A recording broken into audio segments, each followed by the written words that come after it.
All right, what is up, plant homies? Today you can see it's gonna be something a little bit different. I showed my Japanese maples before, but maybe if you're new to watching these videos, you didn't see the very first video where I showed off like my whole collection of all my stuff, but I do have a good amount of outside plants. I do like collecting fruit trees, but I mainly have like smaller grafted ones and seedlings because I don't have too much room at my house as of now. But I also love Japanese maples, and I have some other kinds of trees because I do like bonsai, but Japanese maples and the rare cultivars of them are some of my favorite plants in the world.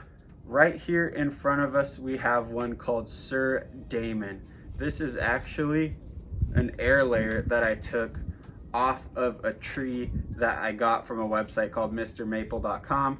He has a bunch of cool ones, but they all come grafted. When you're looking into Japanese maple cultivars, like variegated ones and ones with red bark or yellow bark or orange bark, kind of like the Sir Damon here, you usually get them, or I would say you always get them grafted, because in order to preserve the cultivar, it has to be grafted onto a rootstock. Long story short, we can talk a little bit more about that. But yeah, today I'm gonna show you a general way to trim your Japanese maples. If you're really deep into bonsai, this isn't like a perfect video on how to trim Japanese maples for bonsai, but this is kind of one that's like in training, so I'm kind of just pruning it for the next couple years, trying to get the trunk fatter. And I've used this one to do some testing on, like trying different cut pastes and everything and seeing how it works. So it has a little bit of damage and all that.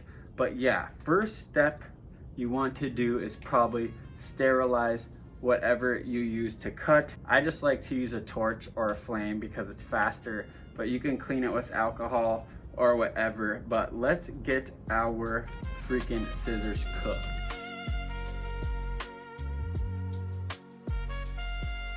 So like I said, this is an air layer off a tree.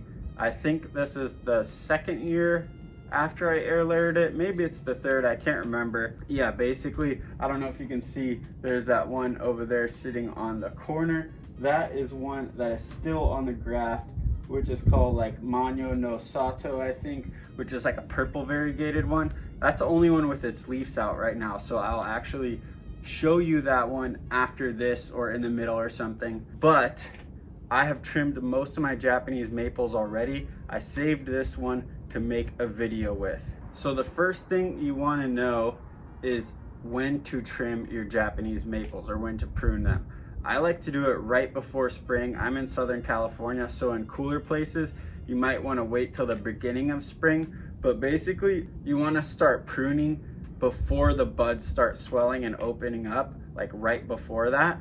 So today is a perfect day to do this one.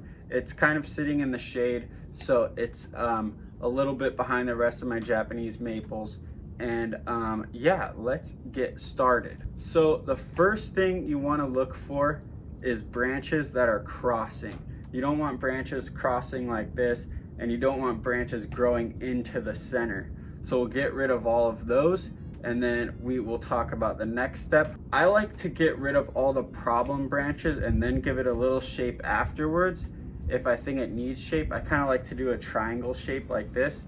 It just looks nice and pretty when all the leaves come in. So we will get started with trimming branches like this one. It's crossing all the other branches and it's going from the center out. So we want to get rid of that. And all the branches in the center growing out like that, we want to get rid of. This is going to give your tree some breathing room, I guess I like to call it.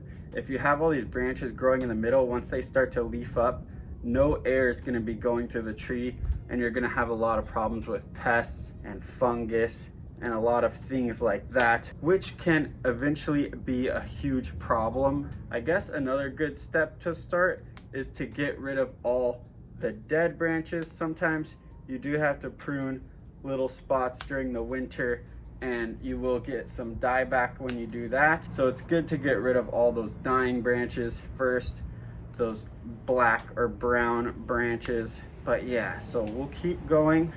with these ones that are growing inward towards the trunk. And then we will move on to the next set of branches that we want to get rid of.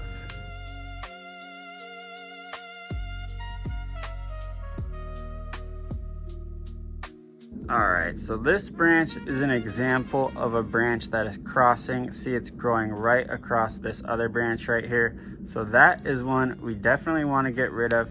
And then right next to it is a brown branch, so we want to get rid of that one too. There's an example of one up close and personal.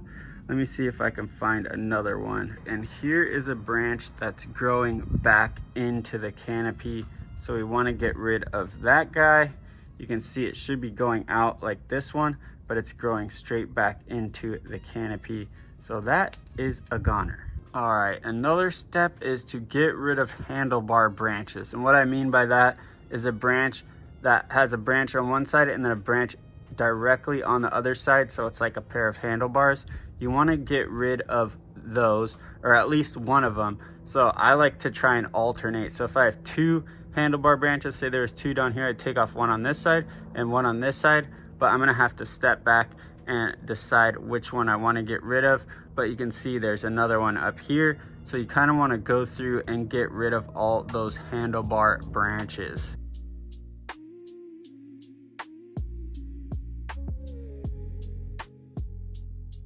Another thing you want to look out for is a branch where a bunch of branches are coming out of the exact same spot.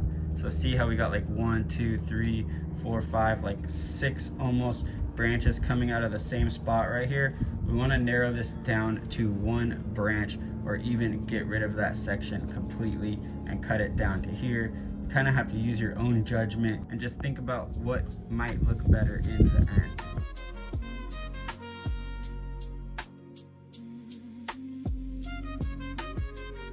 So we got most of the crossing branches. There's still some I'm gonna have to go back and get. And we got most of the handlebar branches taken off. Of course, there's one right here when I'm saying that. But pretty much we are starting to look good. This is when you kind of want to think about that triangle shape and cutting it to that little shape, or whatever shape you want it. I like the triangle shape just because I think it looks pretty, but whatever you want to do. So basically, I usually try and pick what I want to be my tallest branch, and then I go down from there and I give it that shape. So we will start, probably the part that I'm looking at is kind of like the front. So I'll turn it around. So this is like more of what the front of the tree will look like. I don't know if it's that easy to see, but it's the part of the tree that I kind of like the best as of now, but I don't know. I'm probably gonna change that probably soon. And like I said, this is just an experimental tree. I'm probably just gonna let it grow big one day or just cut it down to nothing. But I like to practice random stuff on it. So I think I am going to pick this to be the highest branch. So I'm just gonna go back from there, clip here, clip here. This one's already far back. Then we'll clip here, clip here. So yeah, basically I'm just going around and making that triangle shape. Sometimes it helps if you like do this with your hands, or get like a piece of paper and block out the sides, and then you can kind of see where you need to cut. And it does take a little practice. In the beginning it's hard because you're like, oh, I'm removing everything and it looks like crap. But once you see how fast they grow, once they start leafing out, you'll be like, oh dang, I probably should have cut more in the beginning. So I'm gonna finish trimming the shape, which is pretty close to done already. And then I'm just going to clean it up a little and get rid of a little bit of those extra branches that I have. And then we will show the final result and some other trees we have. Another general rule that I've read is to get rid of branches that are growing out of the bottom of the tree, or the bottom of the branches, kind of like that one. So if they're growing on the bottom like this, coming out the bottom, then it's a good idea to get rid of those bad boys. And once you have the general shape of your tree and you're starting to be happy with the trunk and everything, then you can start thinking about ramification. I'm not going to go too far into that, but you can look it up on Google if you want. But that's basically when you start forming the canopy and making the like finished product, if you're thinking about bonsai, or if you just like super small Japanese trees on your patio or whatever. But basically that would be having all your scaffolding branches and then cutting back the tiny branches to like 1 or 2 nodes so they grow back with smaller leaves. That's kind of like the general idea of it. But yeah, I'm gonna get back and finish trimming a little more, and then we'll take a look at it up close. All right, this is about as good as it's gonna get for now. Like I said, this is kind of like a practice tree or whatever you want to call it, so I'm not gonna go full bore and trim it up perfect. Plus I need to get some new bonsai tools, and right now I'm just using these crappy scissors, obviously. So yeah, you can kind of see the general triangle shape here. I know it's hard for me to see in the camera if I'm doing the shape right, but just imagine there being a little triangle right here. That's pretty much what you want to do. And we definitely cleaned a bunch of branches out compared to the beginning. There's definitely still more I have to get rid of, but for now this is gonna have to be good, because there's just a lot of things I have to fix about this tree. I honestly want to cut it back like this big, so I'm kind of just using this one for general purposes for this video. But I think next year it's gonna get a huge chop and probably shrink back to this small. But for this year, it's pretty good. You can see there's like some damage in the trunk right here. I tried cutting it with a crappy tool, and then I put some crappy cut paste on it, and it got kind of gross on there, and I just didn't want to remove it. There's still like the cut paste I use is still on this part. I don't know if you can see, but there's like a brown gooey stuff on here, and it just got all hard and gross, and I just don't even want to deal with it. But I need to cut that back. So this tree needs a ton of work, but that's just the basic general rules for trimming trees pretty much in general. You want to get rid of those crossing branches, the handlebar branches, the branches that grow from the bottom.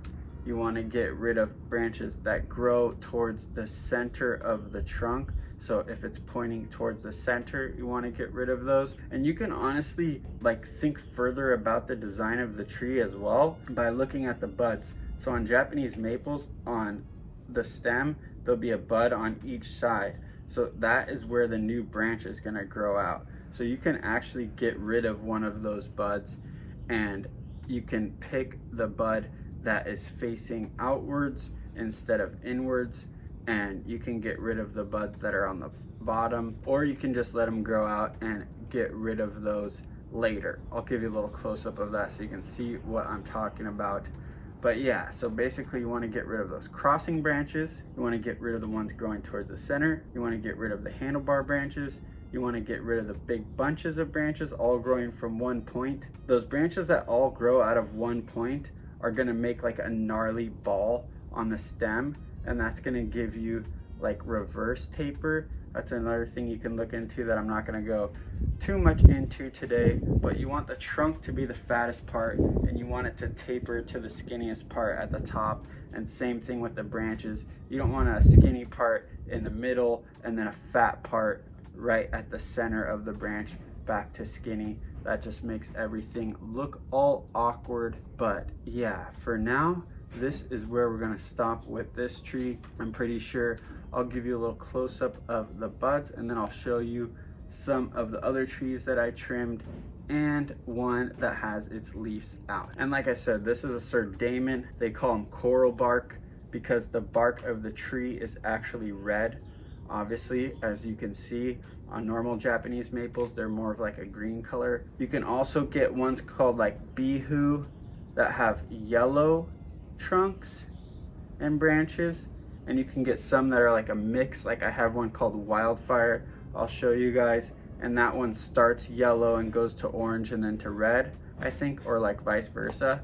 So the coral bark maples are super cool. It's super cool to have a different color branches and trunks than a normal Japanese maple, especially if you live somewhere where it snows. Because in the winter, obviously they lose all their leaves, so they call these also winter interest trees, because in the winter when everything's all boring and dead, but you have a bright yellow or bright red Japanese maple, it stands out super cool on the snow background. I'll pop a picture up of something like that, and yeah, I'll show you these buds and we'll get into some other trees. All right, so here are two buds. You can see there's one on this side by my finger and one on this side by my thumb. So a new branch is gonna grow out like that and like that. So you can pick which one you want and just take off the other one with your nail, or you can leave them and let them grow out. But yeah, those are Japanese maple buds. Like I said, that is where the new branches will grow out. All right, so here's one of my favorite ones. It's called Manyo no Sato, and you can see it's like a purple variegated leaf. So the leaf in the center is dark purple, and then the outside will turn like a bright green color. They change colors all throughout the year, Japanese maples. That's another reason why I like them. But the very beginning is always the coolest. And once everything leaves out, I'll definitely do another video showing you all my other varieties, because I have a couple variegated ones and a couple different varieties that are pretty darn cool. But yeah, this is one of my favorites. I live in Los Angeles and the Lakers are here, and this one always reminds me of the Lakers. I call it the Laker maple. But yeah, here's some buds that are just about to pop open. So you can see they start really tiny like the ones I showed you, and then they swell up like this, and then little leaves will pop out of them like this. So yeah, that is the Manyo no Sato. Here's another one that I trimmed. You can see I took off a bunch. This is the Alarian. This is another variegated Japanese maple. Honestly, it's hard to pick a favorite because I like them all so much. But yeah, you can see I went pretty ham on this one, and it's gonna look pretty darn cool when it leaves out. And right here, you can see a good example. This is where it's grafted on the trunk. So you can see this little V. This green part is the Alarian, and then below it is the rootstock. So on the Sir Damon that I was showing you earlier, pretty much what I did was put an air layer right here on that tree, and then when it rooted, I took it off, and then it's on its own rootstock, which is cool because that is a coral bark maple, and it looks weird when there's a green rootstock with red on top of it. Here's another one. This one's called Geisha Gone Wild. You can see the buds are barely swelling up, and this one might need a little more trimming, but this is a cool, really cool pink variegated one. Once again, you can see the graft on there. That's one I definitely want to air layer. Here is the wildfire I was talking about. You can't really see the different color of the bark, but it's usually like a yellow, which you can kind of see it's a little bit yellow, and then the branches are red. So we'll have to come back to that one. So yeah, you can see this area is a little bit messed up. We got some termites, we got some Hoyas back there, and some coarse flowers. We got a ladder going up, so everything's all moved around. But yeah, in no time, this area will be looking amazing. But you can see I trimmed up most of the maples, just like the one we just did. This is another one I have that's different as well. It's called a lace leaf maple. This is a Hana Matoi, which is pretty darn cool. Once you see it, it has cool colors and it's lace leaf. I'm pretty sure I'll have to pop up a picture, but you can see I definitely trimmed this bad boy back, and it is going to be awesome when it leaves out. So yeah, now I think after seeing the rest of those trees, you can see the bark on this is obviously red. And yeah, that is the Sir Damon. Just trimmed him up, even though he probably needs a little more trimming. But yeah, these aren't perfect bonsais or anything. These are just trees like in training, or trees that I just like to mess around with. Nothing too serious. But yeah, that's basically how you trim a tree. It pretty much goes for most trees. The rules that I told you about the crossing branches and the different branches and everything. Before it leaves out for deciduous trees, you pretty much want to clean it up like I told you, or you're gonna have more problems with bugs and fungus and all that fun stuff.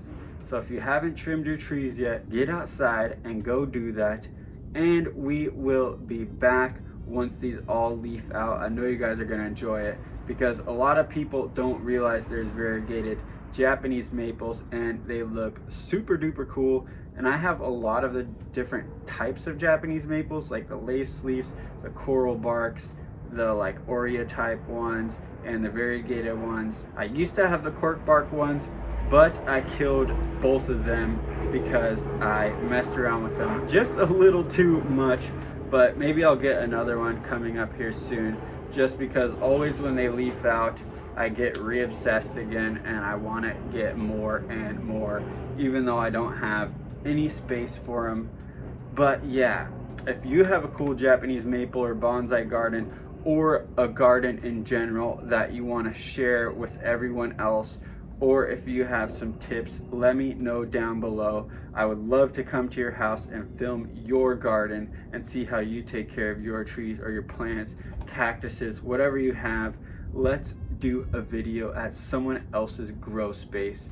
And like I said, if you have any more tips for trimming trees in general, whether it be fruit trees, Japanese maples, or whatever, comment down below. If you liked the video and want to see more Japanese maple videos, then also let me know. But yeah, peace out for now, plant homies.